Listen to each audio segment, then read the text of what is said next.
Halo semuanya, kami dari kelompok 3 akan mempresentasikan operating system kami dengan topik Docker Desktop. Di kelompok kami sendiri terdapat dua anggota. Yang pertama ada Axel Kurniawan dan saya sendiri Michael Vincent.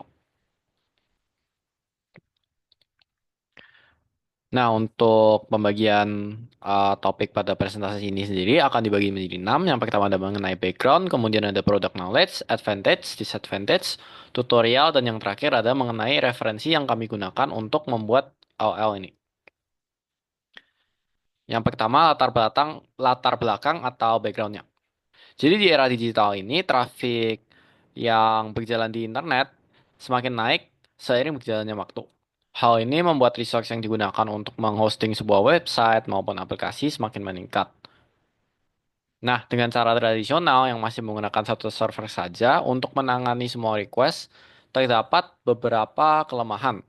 Contohnya, ketika aplikasi ingin dipindahkan dari server yang lama ke server yang baru, semua dependensi alias library dan environment yang ada di server lama itu perlu dipindahkan lagi, perlu diinstal lagi, sehingga akan memakan waktu yang cukup lama dan bisa saja ketika misalkan salah instalasi akan perlu instalasi ulang. Masalah yang kedua adalah jika spek atau server yang digunakan untuk menghosting ini itu speknya tinggi, maka diperlukan biaya yang tinggi untuk baik untuk membeli dan juga untuk biaya operasionalnya. Dan problem yang ketiga itu adalah apabila servernya itu mati, semua request dari pengguna akan tidak bisa ditangani, gitu ya. Jadi kalau mati ya semua request yang menuju ke webnya itu pasti juga nggak bakal ditangani. Nah, maka dari itu kelompok kami itu memilih Docker ya. Jadi Docker itu sendiri itu apa? Dia itu adalah platform yang digunakan oleh developer untuk membantu dalam menyederhanakan proses development, build dan deployment sebuah website ataupun aplikasi. Jadi dengan menggunakan Docker, aplikasi itu bisa dijalankan pada host dengan operating system mana saja, baik itu Windows, macOS maupun Linux. Oke. Nah, tapi sebelum kita mulai membahas mengenai Docker itu sendiri, jadi Docker itu menggunakan teknologi yang namanya containerization, jadi berbeda dengan VM pada umumnya. Nah, apa bedanya container dan VM? Jadi bisa dilihat di sini kalau misalkan pada VM itu pada umumnya kan memiliki cache operating system lagi ya di dalamnya. Dibandingkan kalau misalkan dilihat pada infrastrukturnya si Docker, dia itu karena dia menggunakan containerization, dia nggak menggunakan operating system lagi di dalamnya. Jadi dia nge-share dari operating system milik si hostnya. Jadi cenderung lebih ringan gitu ya. Oke. Nah, selanjutnya ini ada beberapa juga istilah-istilah yang terdapat pada Docker. Jadi untuk membahas ke depannya itu lebih enak. Yang pertama itu ada Docker file. Jadi Docker file ini itu apa? Jadi nanti ketika kita ingin ngekonfigurasi mengenai Docker atau memberikan instruksi itu nanti kita masukin ke file text yang kita namain ini sebagai Docker file. Nah, Docker file ini kemudian nanti bakal gunanya untuk apa? Nanti kita bisa build si Docker filenya ini untuk menjadi sebuah Docker image. Di mana Docker image ini tuh nanti bakal menjadi blueprint atau snapshot hasil dari Docker filenya tadi. Nah, ini tuh nanti yang bisa digunakan, yang bisa di-run untuk menjadi container. Jadi, kontainernya apa? Pokoknya semua yang diperlukan untuk menjalankan sebuah aplikasi itu bakal dimasukin ke dalam kontainer ini. Ini udah termasuk dependency, library, settingan environment, semuanya itu udah ada di kontainer. Jadi, nanti kontainer itu yang bakal dijalanin sama si operating systemnya, hostnya, untuk jadi website atau aplikasinya, gitu ya. Jadi yang pertama ada Docker file, dibuild jadi image, dan kemudian di run jadi container. Nah, nanti ketika misalkan ada server baru yang ingin menggunakan aplikasinya itu, kita nggak usah lagi nggak install ulang library dan environment yang diperluin. Jadi tinggal cukup copy aja image dari uh, server lamanya ke server barunya. Atau nanti ada juga tempat penyimpanannya sendiri untuk image-image Docker itu disimpan di mana. Oke. Nah, ini juga ada beberapa terminologi lain. Yang pertama itu Docker Compose. Nah, Docker Compose ini tuh digunain untuk memanage aplikasi yang misalkan menggunakan lebih dari satu kontainer untuk berjalan. Kemudian ada Docker Swarm, yaitu tools yang digunakan untuk aplikasi yang memerlukan scaling ya. Dan yang terakhir, Docker Volume, yaitu digunakan untuk menyimpan data yang bertahan meski kontainer itu di stop atau sebutannya itu persistent uh, apa namanya? Persistent storage gitu ya. Oke. Nah, cuman ini tiga ini tuh tiga hal yang cukup advance ya. Jadi mungkin nggak bakal dibahas di tutorial nantinya. Oke. Nah, kemudian di sini juga ada beberapa komen-komen yang biasa umum digunain untuk Dockernya sendiri. Yang pertama Docker build tadi udah dijelasin ya. Ini untuk membuat Docker image dari Docker file. Kemudian ada Dockeran yaitu ngejalanin kontainer dari yang Docker image yang udah dibuat tadi. Nah, kemudian nanti juga ada yang namanya Docker Pull. Ini tuh bisa kita pakai untuk ngedownload sebuah Docker image dari Docker Registry. Nah, Docker Registry ini tuh gunanya apa? Dia tuh ngesimpan semua image-image dari Docker kita. Jadi nanti ketika kita mau pakai, misalkan mau pindahin dari server lama, kita simpan ke registry dulu. Terus kita bisa pull atau download dari server barunya. Nah, ini juga bisa open source ya. Jadi kita bisa juga pakai yang sebuah Docker image milik public. Jadi ini juga salah satu keuntungannya dari si Docker. Kemudian juga ada command yang namanya Docker PS. Ini digunakan untuk menampilkan semua kontainer yang sedang berjalan pada host sekarang. Nah, untuk lihat detail lebih lengkapnya untuk komen-komen lainnya itu bisa kita lihat aja sih di docs dari Dockernya sendiri. Itu linknya ada di bawah sini ya. docs.docker.com. Oke. Nah, ini adalah arsitektur dari si Docker itu sendiri. Jadi, garis besarnya itu dibagi jadi tiga ya. Ada client, host, sama registry. Nah, klien ini tuh penghubur antara klien, jadi kita atau sebagai pengguna, dengan Dockernya. Jadi ini untuk kliennya sendiri tuh kita bisa pakai komunikasinya bisa dua macam ya. Bisa pakai CLI, command line, atau pakai GUI-nya. Jadi klik-klik. Ini bebas mau pakai yang mana. Kemudian untuk hostnya sendiri itu ya device yang dipakai untuk menjalankan Docker kontainernya. Ini bisa VM, server, cloud, ataupun laptop yang kita pakai. Dan untuk registry ya tadi yang udah aku sebutin, itu repository yang berfungsi untuk nyimpen Docker, Docker, Docker image yang punya kita. Gitu ya. Jadi ini garis gambaran besar dari arsitekturnya si Docker. Oke.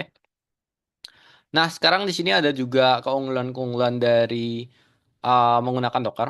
Ya, yang pertama itu portability, seperti yang udah dibilang. Kalau kontainer Docker ini kan ringan nih, dan ini tuh juga dimudahkan oleh image-nya, yang tadi kan udah ngebungkus tuh semua dependensi beserta aplikasinya untuk bisa dijalanin langsung. Jadi ketika kita mau ganti ke environment yang berbeda dengan OS yang berbeda pun, itu bisa langsung di-download aja image-nya langsung di-run. Jadi kita nggak perlu ribet-ribet setup ulang environment-nya lagi. Jadi itu untuk portability. Yang kedua adalah efisiensi. Karena kontainer dari Docker, kan tadi kan pakainya containerization ya. Ini tuh berbagi dengan kernel dari hostnya. Jadi konsumsi resource-nya tuh cenderung lebih kecil dibandingin sama si VM. Karena kan di dalam VM kan ada operating systemnya lagi. Jadi lebih berat kalau si VM dibandingin sama si kontainer. Yang ketiga itu ada scalability. Jadi dengan kontainer Docker yang ringan, auto scaling ini lebih dimudahkan, di mana bisa digunain sama Docker Swarm atau tools lain, yaitu Kubernetes yang juga mensupport auto scaling. Oke, jadi gunanya si scalability ini untuk apa? Kalau misalkan kita pakai server satu doang nih, langsung uh, satu server yang spek tinggi, itu kan harus nyala terus sih servernya. Jadi kan ini bakal berat di biaya operasionalnya, biaya listrik, dan segala macamnya. Nah, jadi kalau misalkan kita mau menyesuaikan nih kebutuhan request yang diterima dengan jumlah device atau kontainer yang berjalan, itu kita bisa pakai si scaling ini. Jadi ketika misalkan request yang diterima itu sedikit, ya scalingnya diturunin di downscale. Atau misalkan kalau misalkan apa request yang diterima itu lebih banyak, itu kita bisa upscaling. Nah, ini lebih dipermudah dengan tools auto scaling seperti Kubernetes ini, gitu ya. Jadi lebih hemat biaya. Dan yang terakhir, ekosistemnya Docker itu cukup luas. Jadi banyak image yang tersedia di publik di internet yang bisa siap digunain. Jadi kita kalau misalkan ada yang konfigurasi yang dipilih itu sama persis, kita bisa ambil aja image dari eh, punya orang lain. Ya, jadi open source. Oke. Dan yang terakhir itu ada juga untuk disadvantage atau kelemahan dari penggunaan Docker. Jadi yang pertama itu ada di bagian isolasi. Karena kontainer itu kan berbagi kernel sama host ya. Jadi ini isolasinya itu kurang. Jadi kalau misalkan ada celah keamanan di kernel hostnya itu ya seluruh kontainernya juga kena gitu ya. Jadi ini dibandingin kalau VM kan isolasinya penuh tuh ada OS-nya sendiri. Kalau di kon kontainer tuh isolasinya kurang. Jadi itu salah satu kelemahannya. Kemudian ada untuk si data management. Jadi kalau misalkan ingin datanya itu disimpan secara permanen antar kontainer dan segala macamnya, itu bakal lebih kompleks dibandingin aplikasi biasa karena perlu konfigurasi konfigurasi lainnya. Seperti contohnya itu pada Docker Volume. Dan yang terakhir untuk learning curve, jadi meskipun penggunaan tokennya ini mudah, fitur lainnya seperti networking, optimisasi dari image, dan orchestrationnya itu memerlukan pembelajaran tambahan yang bisa dibilang lebih kompleks gitu ya. Jadi mungkin dasarnya basicnya itu mudah, cuman untuk fitur-fitur yang canggih lainnya itu bakal memerlukan pembelajaran tambahan. Oke. Nah ini juga ada link-link referensi yang kita gunain.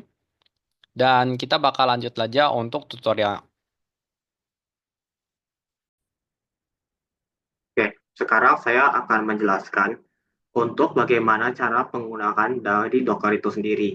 Jadi pastikan aja dulu di device masing-masing sudah ada Dockernya. Nah, untuk versi Dockernya di sini saya akan memakai Docker Desktop untuk Windows. Jika beda device-nya atau OS-nya, itu menyesuaikan juga ya untuk Docker itu sendiri. Nah, untuk instalasi di Windows, Docker Desktop itu bisa melalui yang ini aja, yang tombol paling atas. Kemudian nanti pas diinstal, itu ditunggu aja, terus habis itu di jalan installernya, dan ya harusnya tinggal ditungguin apa, tinggal kita, harusnya akan ada checkbox, itu dicentang aja dulunya, dan di next next aja. Selanjutnya, nanti kalau misalkan udah selesai, nanti bakal muncul Docker Desktop seperti ini. Nah, untuk Docker Desktop sendiri, dia ada beberapa menu. Yang pertama ini search ini buat dipakai kalau misalkan mau search image gitu, atau dokumentasi dan lain-lain. Kemudian navigation bar, atau dalam bentuk sidebar. Dan juga ada di sini terminal. Nah, yang bakal kita pakai dominan di sini adalah terminalnya. Nah, di sini aku sudah, di terminal itu udah di working directory aku. Jadi apa yang kita lakukan di sini, kita bakal membuat sebuah Docker Compose untuk deploy dua hal, yaitu pertama itu web backend dan kedua itu adalah DB-nya. Jadi di sini yang pertama kita lakukan adalah kita um, bakal membuat Docker file untuk deploy back image dari si backend-nya. Terus habis itu kita bakal gabungin dengan DB-nya dengan menggunakan Docker Compose. Jadi yang pertama-tama dilakuin sih adalah kita bakal bikin Docker file untuk image dari si backend-nya. Nah, untuk Docker file sendiri, usaha aja namanya sama kayak gini Docker file, biar gampang pas di build. Kemudian di dalamnya kita bakal from, ini berhubung backend aku di sini menggunakan Express, jadi di sini kita perlu namanya tuh Node.js. Jadi kita bakal tarik image Node.js, kemudian kita bakal set directory, yaitu app. Selanjutnya adalah kita bakal ngeset juga untuk copy dari si package JSON-nya ke app. Habis itu adalah kita bakalan membuat install package-package yang dihubungkan dengan run npm install. Selanjutnya kita bakal copy semua ke dalam app-nya. Dan kita bakalan terakhir itu ngejalanin web backend-nya dengan command cmd kurung kotak not koma saksi slash index.js. Harusnya itu aja. Kalau misalkan ini udah selesai, kita bakalan balik ke Docker Desktop dan kita bakal build image ya dengan komen Docker build. Kemudian di sini kita bakal kasih nama image-nya yaitu backend. Terus habis itu titik. Titik ini tuh nandain itu current directory. Jadi dia tuh bakal nyari Docker file yang ada di directory sekarang. Kita tinggal enter aja dan tungguin sampai dia berhasil ngebuat image-nya.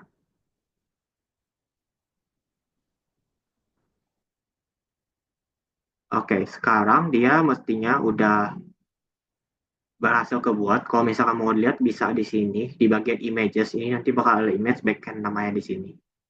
Nah, selanjutnya kita bakal ngegabungin dengan um, DB-nya dengan menggunakan Docker Compose. Jadi di sini kita bikin new file, namanya itu Docker Compose.yaml. Terus di dalamnya kita bakal saja version 3. Dan juga untuk Docker Compose di sini, dia itu setiap titik dua di sini itu tuh dan kalau misalkan ada story sampingnya, usahain aja jangan dia kayak gini. Karena kalau misalkan kayak gini, dia itu bakal menimbulkan error. Jadi usahain aja di spasi. Selanjutnya, ini kita bakal define kontainer yang bakal kita pakai dengan kata services. Di dalamnya kita bakal define aja tema itu DB-nya, yaitu MongoDB untuk kontainernya. Terus habis itu kita bakal images, Mongo. Terus habis itu portnya 27017. Kedua, kita bakal nge-define untuk backend ya. Jadi backend image-nya yaitu yang tadi kita bikin yaitu namanya pakai backend. Terus portnya 8000, kedua 8000. Terus terakhir kita bakal bikin dia depends on Mongo. Ya harusnya udah sampai sini aja. Selanjutnya yang bakal kita lakukan adalah kita bakal balik ke Docker desktopnya dan kita bakal ngedeploy Docker Compose ya dengan command Docker Compose up. Terus abis itu tinggal tungguin aja dia untuk nge-pull image dan menjalankan setiap yang ada di dalam Docker Compose tersebut.